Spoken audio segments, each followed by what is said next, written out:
Perubahan energi. Hai teman-teman, salam Neobi.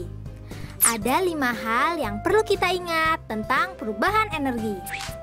Teman-teman, ternyata suatu energi itu dapat terlihat manfaatnya apabila telah mengalami perubahan bentuk dari satu energi ke dalam energi lainnya loh.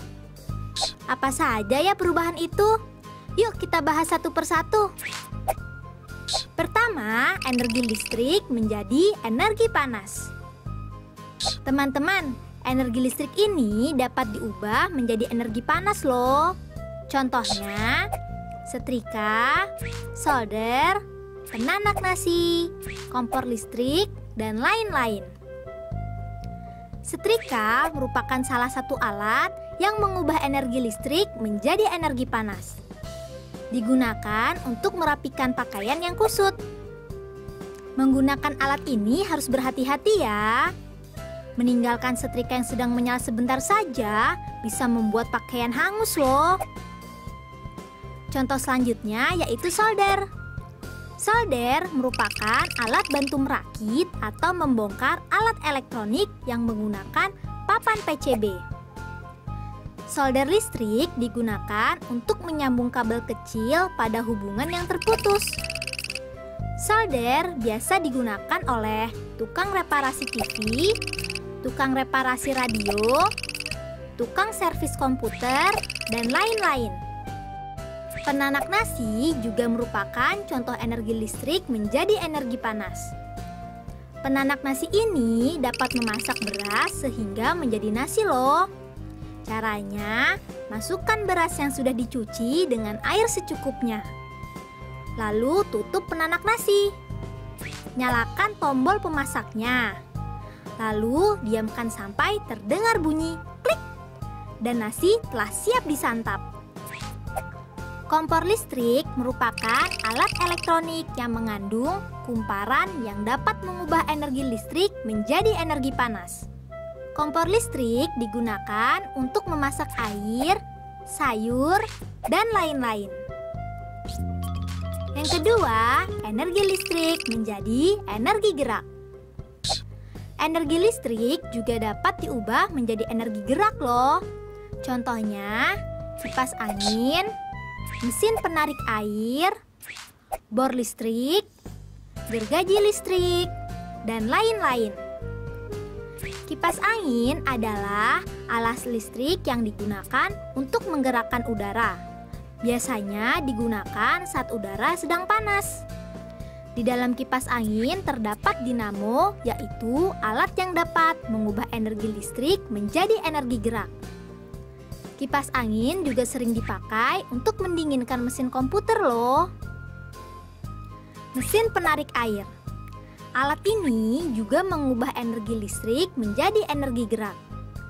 Dari energi gerak ini dimanfaatkan untuk menyedot air yang ada di dalam tanah untuk dapat naik ke permukaan.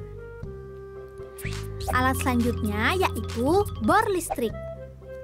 Mata bor berbentuk runcing ini terbuat dari besi. Tidak hanya mampu melubangi kayu saja, tetapi juga bisa melubangi tembok loh. Contoh lainnya adalah gergaji listrik.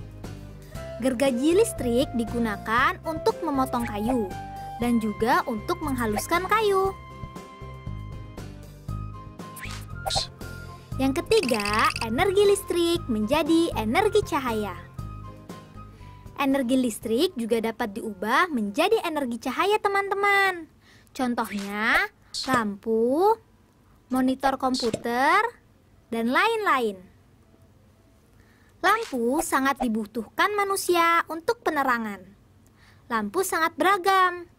Ada jenis lampu TL, lampu LED, lampu pijar, dan lain-lain. Lampu pijar pertama kali ditemukan oleh Thomas Alva Edison. Contoh selanjutnya yaitu monitor komputer. Monitor komputer didesain untuk dapat mengubah energi listrik menjadi energi cahaya. Monitor komputer ada yang berbentuk tabung, ada juga yang LCD. Yang keempat, energi listrik menjadi energi suara. Teman-teman, energi listrik juga dapat diubah menjadi energi suara loh. Contohnya pada radio, televisi, handphone, dan lain-lain. Radio, alat ini dapat mengubah energi listrik menjadi energi suara. Radio digunakan untuk mendengarkan berita atau musik. Radio beragam bentuknya, ada yang kecil dan ada yang besar. Televisi merupakan alat yang dapat mengubah energi listrik menjadi energi suara dan cahaya sekaligus. Televisi berfungsi sebagai sarana informasi untuk menyampaikan atau mendengarkan berita. Selain itu, berfungsi juga sebagai sarana hiburan, sarana berkumpul dengan keluarga, dan lain-lain. Handphone. Alat ini juga dapat mengeluarkan suara, hasil pengubahan dari energi listrik. Manfaat handphone banyak loh. Salah satunya untuk berkomunikasi, mencari informasi, hiburan, membayar tagihan, dan lain-lain. Yang kelima, energi listrik menjadi energi kimia. Energi listrik juga dapat diubah menjadi energi kimia dengan alat tertentu. Contohnya, baterai kering, aki atau akumulator, electrolyzer, dan lainnya. Baterai kering. Kegunaan baterai kering sangat banyak, antara lain menyalakan senter, menghidupkan handphone, menyalakan radio, dan lainnya. Contoh selanjutnya yaitu aki. Pada aki terdapat elemen primer berupa elemen kering dan elemen basah yang menjadi tempat terjadinya reaksi kimia. Alessandro Volta adalah fisikawan yang berjasa dalam terbentuknya aki ini. Aki berfungsi untuk menghidupkan mesin mobil, motor, truk, dan lainnya. Electrolyzer juga termasuk dalam kategori pengubah energi listrik menjadi energi kimia, teman-teman. Hal ini karena electrolyzer mampu menyebabkan terjadinya elektrolisis. Elektrolisis yaitu proses pengubahan energi listrik menjadi energi kimia. Alat ini biasa digunakan dalam penelitian di laboratorium dan juga untuk melihat kandungan logam pada air minum. Nah, itu tadi beberapa hal yang perlu kita ingat. Diingat-ingat ya. Be smart, be happy.